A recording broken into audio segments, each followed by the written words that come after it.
안녕하세요. 오늘의 토론 바로 시작합니다. 2020년 1월 9일, 대한민국 사법부 역사에 기록될 한 재판이 있었죠. 법정안은 그야말로 숨막히는 긴장감으로 가득했습니다. 바로 윤석열 전 대통령의 내란 혐의 재판, 그 마지막을 향해 달려가던 순간이었거든요. 그런데 재판이 한창 진행되던 중에 이 무거운 공기를 순간적으로 얼어붙게 만든 한마디가 터져 나왔습니다. 네, 바로 그 순간이었죠.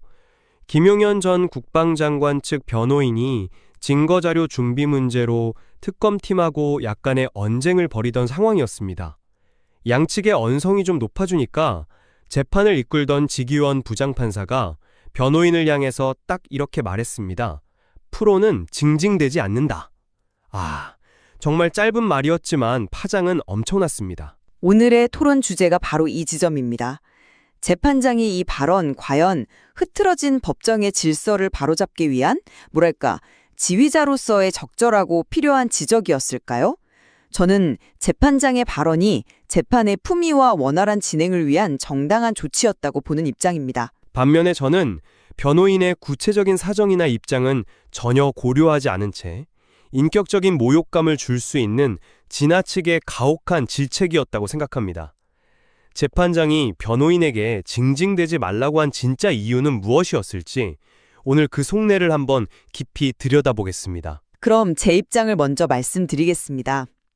일단 법정은 그냥 사적인 대화 공간이 아니잖아요. 국가의 사법 절차가 이루어지는 더없이 엄숙하고 공적인 장소입니다. 그렇기 때문에 그곳의 모든 참여자, 특히 법률 전문가인 변호사와 검사에게는 정말 최고 수준의 전문성과 책임감이 요구되는 거죠. 당시 상황을 좀 구체적으로 복기해 볼 필요가 있습니다. 먼저 절차상 문제를 제기한 쪽은 김 전 장관 측 변호인이었어요. 서중조사 하드카피를 많이 출력 못했다. 이렇게 스스로 준비가 미흡했음을 인정한 셈입니다. 네, 준비가 부족했다는 그 사실 자체는 명확했죠. 바로 그 부분입니다. 그런데 특검 측이 그럼 준비된 피고인부터 먼저 하자고 합리적인 대안을 제시하니까 변호인은 갑자기 태도를 바꿔서 구두 변론하면 된다면서 곧바로 언쟁에 불을 붙였어요. 재판장이 나중에 지적했듯이 이런 상황에서 프로라면 먼저 정중하게 양해를 구하는 태도를 보였어야 합니다. 자신의 준비 부족으로 절차에 차질이 생겼으니까요. 재판부와 상대방에게 양해를 구하는 게 순서죠. 지규현 부장판사의 프로는 징징대지 않는다는 발언은 바로 이 비전문적인 상황 대처 방식을 질타한 겁니다. 흐트러지려는 법정의 질서를 단호하게 바로잡기 위한 강력하지만 꼭 필요한 메시지였습니다. 이건 단순히 한 변호사를 꾸짖는 걸 넘어서 이 세계의 재판에 임하는 모든 법조인에게 전문가의 자세가 무엇인지 일깨워준 경고였다고 생각합니다. 저는 그 의견에 선뜻 동의하기가 좀 어렵습니다. 저는 징징댄다는 그 단어 자체가 가진 무게와 폭력성에 주목해야 한다고 봅니다. 이 단어는 상대방의 주장을 논리적으로 반박하는 언어가 아니거든요. 상대방이 처한 상황이나 어려움에 대한 호소를 그냥 미성숙하고 감정적인 투정으로 딱 잘라서 격화시키는 굉장히 강한 모욕적 표현입니다. 판사가, 그것도 온 국민이 지켜보는 공개된 법정에서 소송의 한쪽 당사자인 변호인에게 이런 표현을 썼다는 건 재판의 공정성과 품위를 오히려 심각하게 훼손하는 행위라고 봅니다. 재판장이 지켜야 할 가장 중요한 덕목은 냉철함과 중립성인데 이 발언은 그 모든 걸 무너뜨릴 수 있는 아주 위험한 발언이었습니다. 품위를 훼손했다는 점은 좀 다르게 봐야 할 것 같습니다. 오히려 언쟁을 벌이면서 법정의 품위를 먼저 훼손한 쪽은 변호인과 특검이었고 재판장은 그걸 바로잡으려고 한 것 아닌가요? 품위를 지키기 위해 때로는 단호한 조치가 필요할 때도 있으니까요. 이게 완벽한 변명은 아닐 수 있겠지만 국가를 상대로 싸워야 하는 변호인이 제한된 시간 속에서 방어권을 제대로 행사하기 어려운 상황에 대한 호소일 수 있거든요. 하지만 재판장의 발언은 이런 사정을 조금도 헤아리려 하지 않고 변호인의 노력을 그냥 아마추어의 투정으로 낙인 찍어버린 겁니다. 이건 변호인을 극도로 위축시킬 수 있어요. 한번 징징대는 사람으로 낙인 찍힌 변호인이 과연 그 이후 재판 과정에서 다른 정당한 문제 제기를 자신 있게 할 수 있었을까요? 결국 그 피해는 고스란히 피고인의 방어권 침해로 이어질 수 있다는 점에서 저는 이 발언이 매우 위험했다고 봅니다. 말씀하신 징징댄다는 표현이 다소 거칠게 들릴 수 있다는 점 저도 일부 수긍합니다. 하지만 당시 법정의 온도를 고려해야 합니다. 자료에 따르면 변호인과 특검의 언성이 점차 높아지면서 말 그대로 언쟁이 벌어지고 있었어요. 재판 막바지에 이런 불필요한 다툼으로 재판 분위기 전체가 흐트러지고 있었죠. 이런 상황에서 재판장이 애매하고 정중한 표현을 썼다면 과연 그 흐름을 끊을 수 있었을까요? 저는 아니라고 봅니다. 때로는 짧고 강력한 일종의 충격요법 같은 단어를 사용해서라도 그 흐름을 단호하게 끊고 상황을 정리할 필요가 있습니다. 이건 재판 지휘권의 적절한 행사 범위 내에 있는 재판의 원활한 진행을 위한 고도의 판단이자 결단이었다고 봐야 합니다. 글쎄요, 저는 그 주장을 받아들이기 어렵네요. 왜냐하면 목적이 수단을 정당화할 수는 없기 때문입니다. 재판장은 얼마든지 더 중립적이고 공식적인 언어로 상황을 정리할 수 있었어요. 실제로 그 발언 직후에 준비가 안 됐으면 정중하게 양해를 구한다고 하셔야 한다는 말을 하지 않습니까? 사실 그 말만으로도 충분히 재판장의 의도는 전달됐을 겁니다. 징징댄다는 표현은 불필요했을 뿐만 아니라 재판장의 개인적인 감정이나 짜증이 섞인 것처럼 비칠 소지가 다분했습니다. 법정의 권위는 판사의 감정 섞인 질책이 아니라 어떤 상황에서도 흔들리지 않는 냉철하고 공정한 언어와 태도에서 나오는 것 아닐까요? 이 발언으로 재판장이 권위를 세운 게 아니라 오히려 권위를 잃었다고 생각합니다. 감정이 섞였다기보다는 그만큼 그 상황을 심각하게 보고 있었다는 방증으로 해석할 수도 있겠죠. 그리고 저는 다시 변호인의 행동으로 돌아가고 싶은데요. 그 행동이 정말 비전문적이었다는 점을 강조하고 싶습니다. 처음에는 하드카피를 많이 출력 못했다고 준비 부족을 스스로 인정했어요. 그런데 특검이 그럼 준비된 피고인부터 하자고 합리적인 대안을 내놓으니까 갑자기 입장을 바꿔서 구두변론하면 된다며 물러서지 않고 맞서는 모습을 보입니다. 이게 앞뒤가 안 맞잖아요. 일관성이 부족합니다. 이건 재판을 의도적으로 지연시키려는 행동으로 비칠 수도 있어요.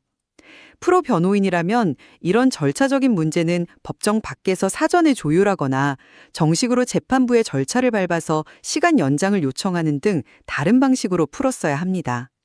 법정에서 그렇게 즉흥적으로 언쟁을 벌이는 건 결코 프로다운 모습이 아니죠. 일리가 있는 말씀입니다. 하지만 이런 측면도 생각해 봐야 하지 않을까요? 이 재판은 수많은 언론과 국민이 실시간으로 지켜보는 말 그대로 세계의 재판입니다. 그런 곳에서 변호인은 자신의 의뢰인을 위해 한치도 물러서지 않아야 한다는 엄청난 압박감을 느꼈을 겁니다. 특검 측이 준비된 피고인부터 하자고 치고 나오는 상황은 자칫하면 변호인 측이 준비도 제대로 못한 무능한 집단으로 비치거나 재판의 주도권을 완전히 빼앗길 수 있는 순간이거든요. 그런 상황에서 위축되지 않고 구두변론으로도 충분히 가능하다면서 변론을 계속하려 한 것은 오히려 의뢰인을 지키려는 직업적 책임감의 발현으로 볼 수도 있습니다.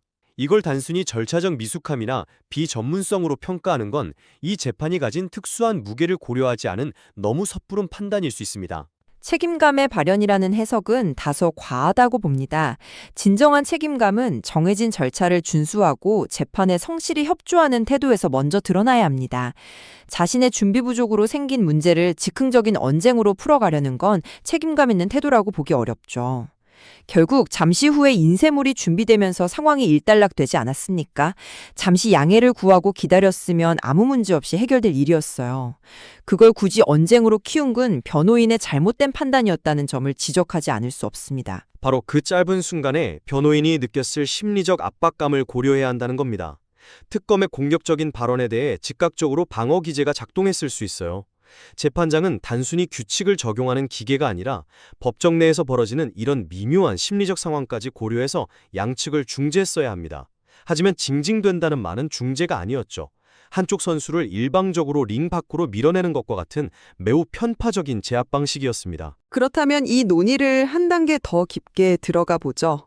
재판장의 진짜 의도는 무엇이었을까요? 저는 결국 효율성에 있었다고 봅니다. 이 사건의 기록을 보면 재판부는 될 수 있으면 오늘 중으로 종결했으면 한다고 재판 내내 여러 차례 명확하게 밝혔습니다. 심지어 윤 전 대통령 측은 최후 변론만 6시간에서 8시간이 걸릴 거라고 예고한 상황이었어요. 단 하루 만에 이 모든 걸 끝내야 하는 재판부 입장에서 증거자료 복사 문제 같은 지엽적인 사안으로 불필요한 언쟁을 벌이면서 시간을 낭비하는 건 절대 용납할 수 없었을 겁니다. 즉, 신속하고 효율적인 재판 진행이라는 공익적 목적이 판사의 발언 뒤에 숨겨진 가장 큰 이유였다고 봐야 합니다. 판사의 발언은 개별 변호사가 아닌 재판 전체를 조망하는 거시적인 시선에서 나온 것이죠. 바로 그 지점에서 제 생각이 좀 다릅니다. 효율성 물론 중요합니다. 하지만 재판의 생명은 다른 무엇도 아닌 공정성 아니겠습니까? 재판장의 발언은 효율성을 너무 강조한 나머지 변호인이 겪는 절차적 어려움을 충분히 듣고 판단할 기회를 스스로 차단해버린 것일 수 있습니다. 하루 동안 준비했다는 변호인의 말 속에는 우리가 알지 못하는 정말로 그럴 수밖에 없었던 피치 못할 사정이 있었을지도 모릅니다. 그런데 재판장은 그 말을 듣자마자 프로는 징징대지 않는다고 대화의 문을 닫아버렸습니다. 이건 효율이라는 이름 아래 공정성을 희생시킨 대표적인 사례라고 봅니다. 그건 사정을 듣지 않은 게 아니라 사정을 말하는 방식이 틀렸다고 지적한 건 아닐까요? 정중하게 양해를 구하라는 말이 바로 그 증거입니다. 사정이 있다면 정식으로 예의를 갖춰서 재판부에 설명하라는 의미였겠죠. 언쟁이 아니라요. 즉, 공정성을 해친 게 아니라 공정한 절차를 따르라고 가르쳐 준 것으로 볼 수 있습니다. 자, 오늘 토론을 정리해 보겠습니다. 재판장의 발언은 표현 방식에 있어 다소 직설적이고 거친 면이 있었던 건 사실입니다. 하지만 재판의 신속한 진행과 법정의 권위를 지키기 위해 불가피한 측면이 있었다고 생각합니다. 특히 모두가 지켜보는 중요한 재판일수록 법조인에게는 더 높은 기준의 전문성과 책임감이 요구됩니다. 이 사건은 바로 그 프로의 기준이 무엇인지를 우리 사회에 다시 한번 상기시킨 계기였다고 평가하고 싶습니다. 하지만 저는 그 발언이 가진 모욕적인 뉘앙스와 재판의 공정성에 미칠 수 있는 부정적 영향을 고려하면 재판장의 발언은 분명 도를 넘은 것이었다고 생각합니다. 효율성이라는 명분 아래 방어권을 행사하는 과정에서 겪는 어려움을 토로하는 한쪽 당사자의 목소리를 징징댐으로 치부해버린 것은 사법부 역사에 두고두고 아쉬움으로 남을 겁니다. 재판장의 권위는 그런 일방적인 방식으로 세워져서는 안 됩니다. 법정에서 벌어진 이 짧지만 강렬한 설전은 중대한 재판 과정에서 전문가다운 태도란 무엇인지, 그리고 재판장이 가져야 할 소통의 방식과 권위의 본질은 어떠해야 하는지에 대해 많은 생각을 하게 합니다. 판단은 이 토론을 들으시는 여러분의 몫으로 남겨두겠습니다. 자료 속에는 우리가 나눈 이야기 외에도 더 깊이 살펴볼 내용들이 있습니다.